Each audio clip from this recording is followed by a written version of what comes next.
Alright, what's up guys? It's the BOshow bringing you the UFC 143 review. Watching the ending moments of the pay-per-view now. We're a little bit behind on the DVR, but still pay-per-view ended a little while ago. And the pay-per-view was good, I thought. Did you think it was a pretty good pay-per-view? The one thing I'll go ahead and say is it lacked big finishes. Good fights, but out of the main card, every one of the fights went to decision, other than the out of the main card, and we're going to get to that now. The first fight of the night opened up with Ed Herman and Clifford Sparks. You know, I was taking Sparks in this one. He was looking good in the first round. He looked a lot bigger than Herman. It looked like he was just bullying him around the ring. And then you know, mid-second round, gets taken down, and you could just tell he really wasn't too equipped in the jiu-jitsu aspect of it, and Herman's able to sink on the rear naked choke without much fight. Yeah, you can just tell this Sparks guy, I've never really heard of him before. He's had one fight before this.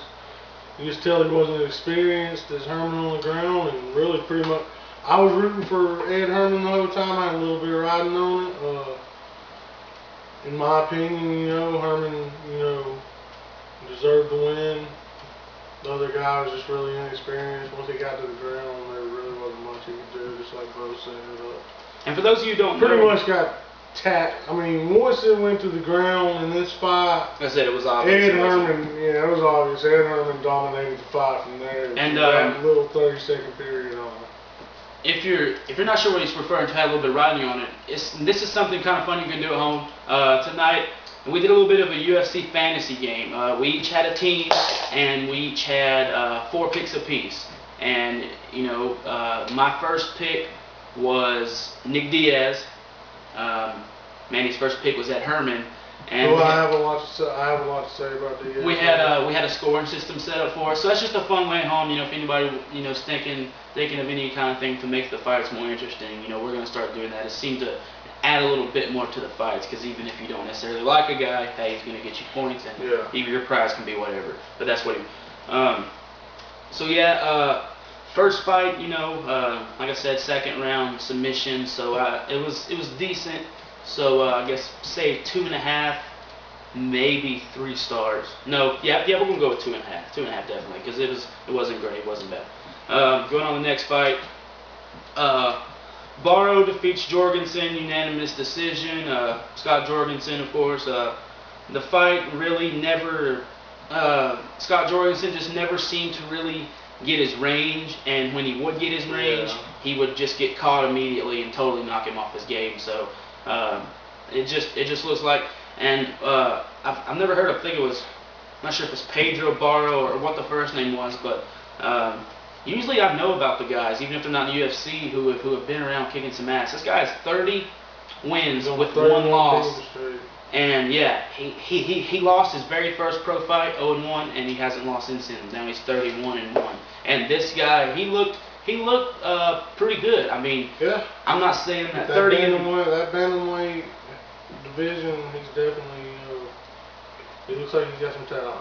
I mean, you know, 30-1 outside the UFC is not the same as, you know, even 1-0 inside the UFC. So we'll see. But that fight also, you know, was, of course, unanimous decision, like I said. That, in my opinion, was probably the most boring fight of the main card. It probably was the most boring fight. Was definitely the most boring fight. I mean, especially if you're a fan of striking, it was a, you know. The striking was kind of soft, or really well. I mean, you didn't see very many combos. Barrow was content by the end of the second round that he had won the fight, so he was going to play it safe.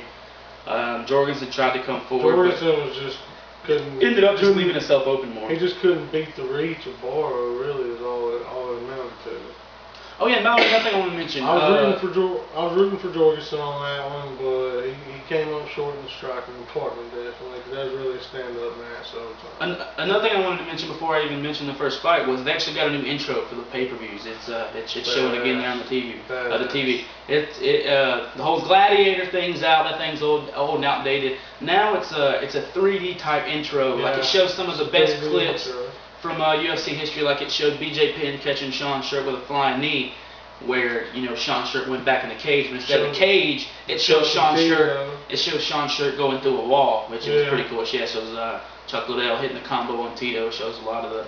So it's a really badass intro. I'm sure it'll be up on YouTube pretty soon. You can see that, but that was one of the new big changes that they made there.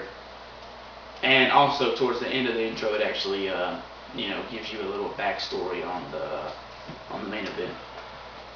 Okay, so the next fight was Josh Koscheck and Mike Pierce. He had Josh Koscheck on his team, even though he doesn't like him that much. So with my last pick, I went with Pierce. This fight was actually really close. That first round, we watched the first round the first time. We was kind of in disagreement over who won the fight. He was saying Koscheck, I was saying.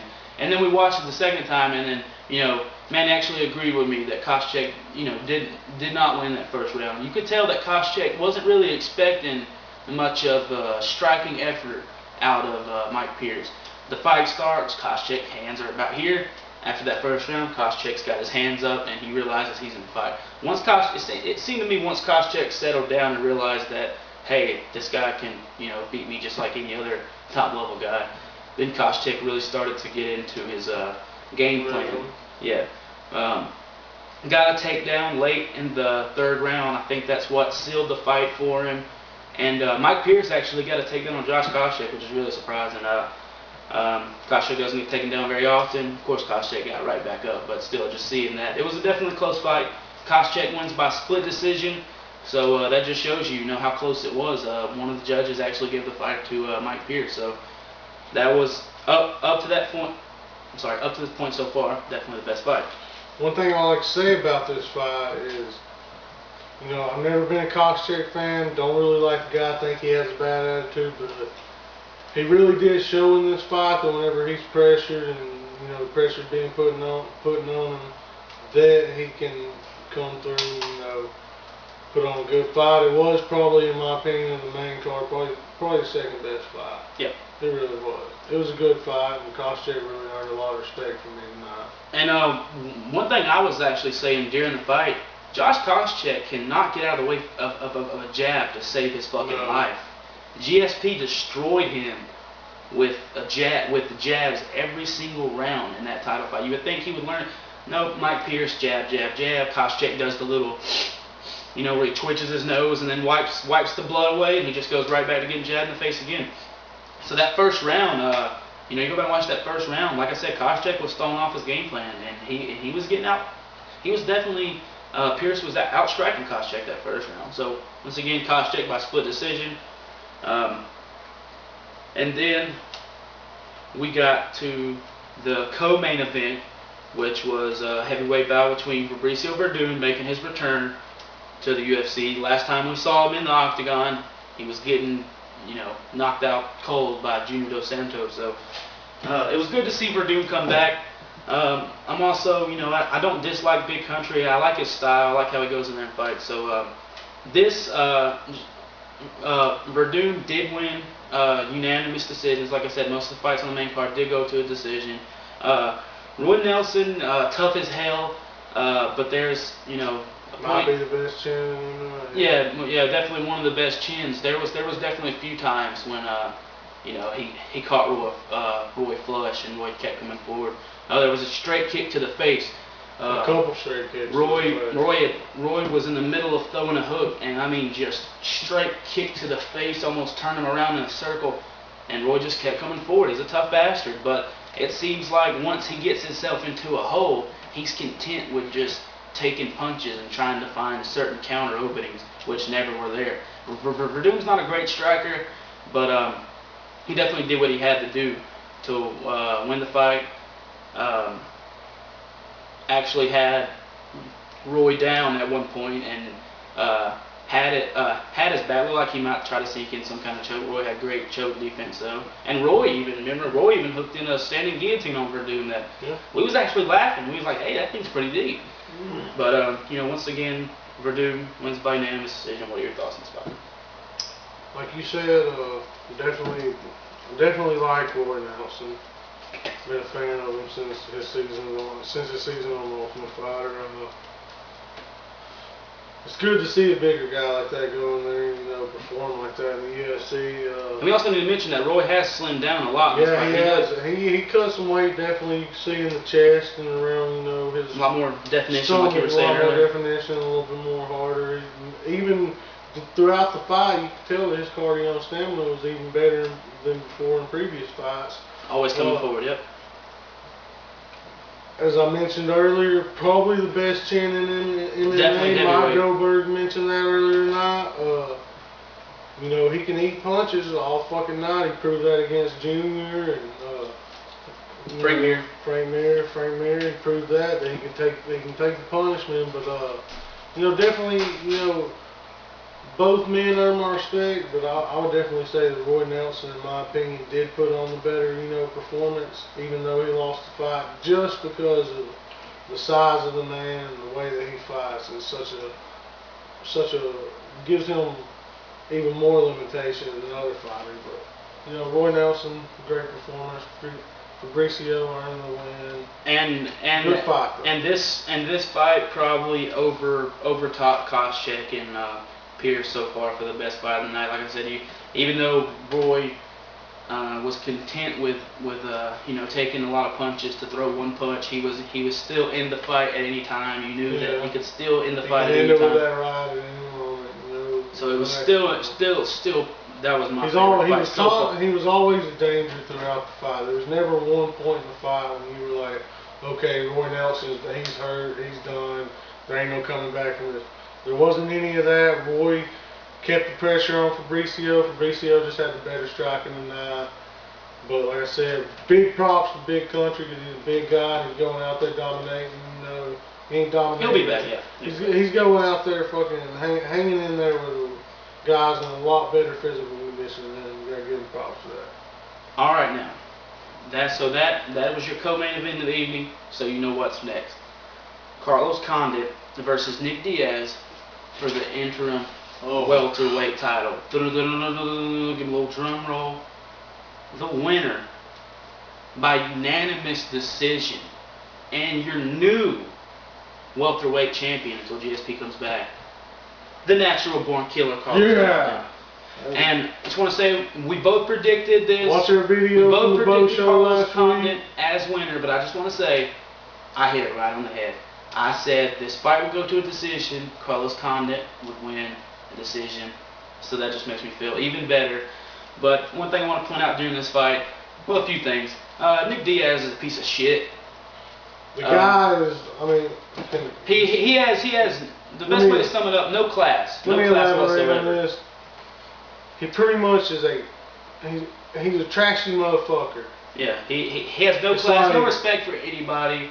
He kept dropping his hands and crossing almost like kind of bucking up on Condit. You know, you don't do that in the UFC fight. You're supposed to be a professional. Don't act that way in the ring. Just to show you how big of a bitch he is, he loses the fight. Joe Rogan comes up to interview him, and basically what Nick Diaz says is, I won that fight. This is bullshit. I retired. I don't need this shit. I quit. I quit. This shit. He's a fucking crybaby. He's a fucking quitting pussy. This motherfucker wants to go run triathlons and marathons. Yeah, and he wants to fucking quit because he can't handle the fact that Carlos Condit beat him.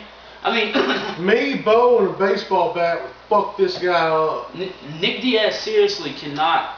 He seriously has the mindset of a kid when it comes to bad sportsmanship and all this type of shit. I mean, he was sitting there saying, I'm happy for you, Carlos, you're the man. And then 2 seconds later, he ran from me the whole fight. I won this fight.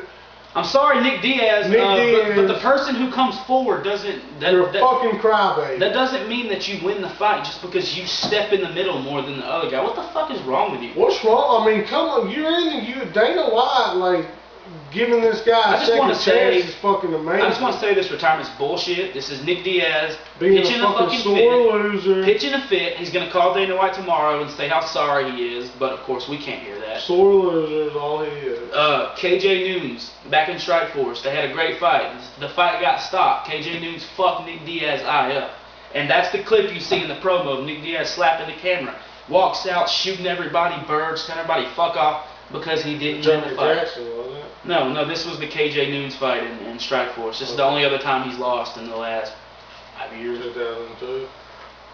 Yeah, but that just shows what a lack of respect. All the talent in the world. The guy's got the boxing, good wrestling, but Yeah, he's a good fighter. he's a good fighter. But as far as his in-ring, when he's fighting guys, there's no room for constantly taunting. You're in the middle of a great fight, and you're sitting there folding your arms, throwing up. I mean, you're a fucking idiot for doing that in the first place. You should be happy that you're getting to fight on the UFC stage. I just want to say that's something who I could see somebody like Rashad or somebody doing like that after it's the 4th or 5th round. It's obvious, more class than and this it's guy. obvious that you've won the fight. You're in the middle of a great fight. This guy's tagging you just as much as you're tagging him. Yeah, you're doing this in the first round, and you're sitting there acting like basically.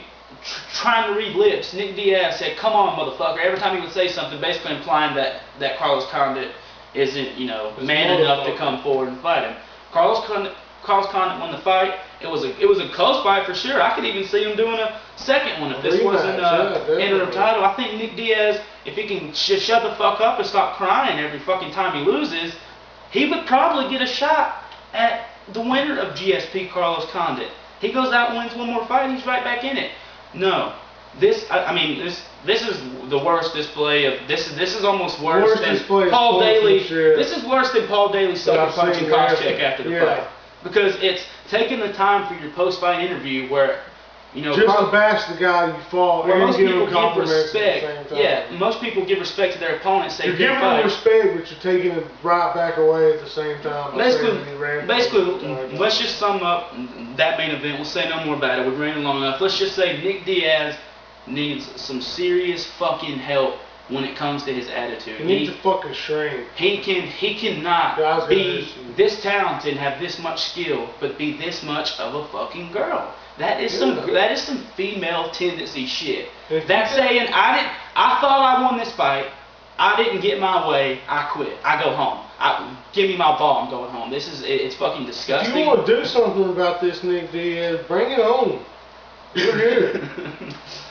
Just like I said, I want to fight this guy. When Nick Diaz was talking all that shit, that's what I said. I said, hell, I'll fight him. Even if he can beat the shit out of me the whole time. As long as I can just get at least one punch in on that motherfucker's face. I'll bring a fucking 9mm. All I want. Just one punch. Just give me one punch and then fuck it, we'll go. I won't shoot him, but yeah, don't go say that. He's a fucking asshole.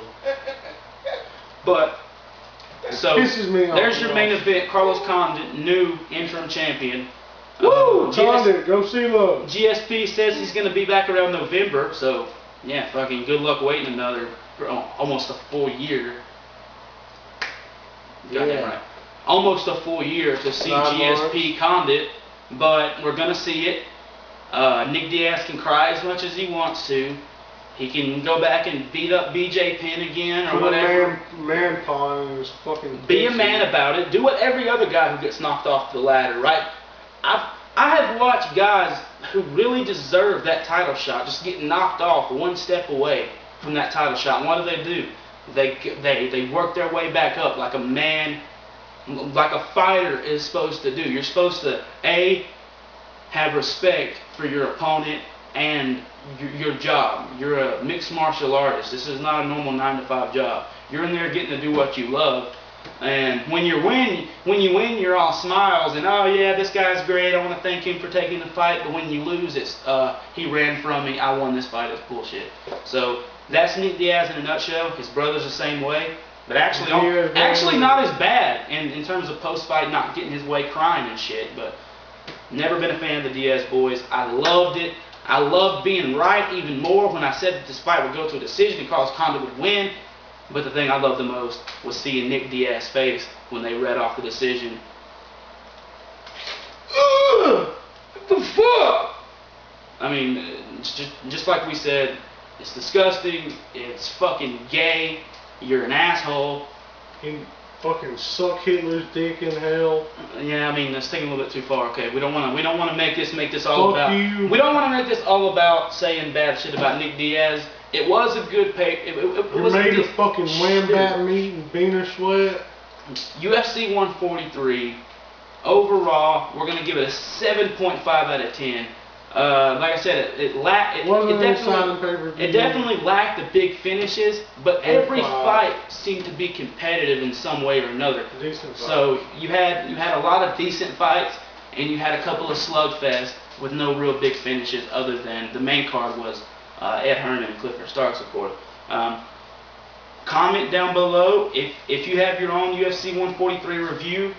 Comment it as a video response. I'll accept them all, no questions asked.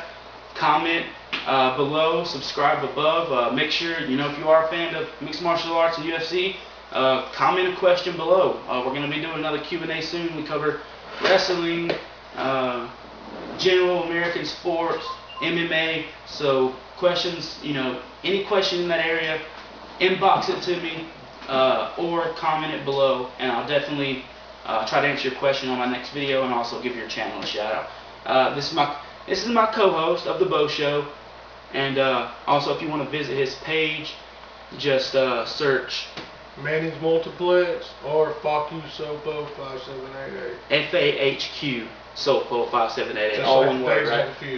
All one word. Okay. So we're gonna be back. The next episode of the BOshow will be the second Q&A. So like I said, please subscribe, and if you really like us, favorite this video. We're going to keep you guys involved, keep sending the questions in, and we're going to try to keep making better and better shows. So peace, guys. Bye.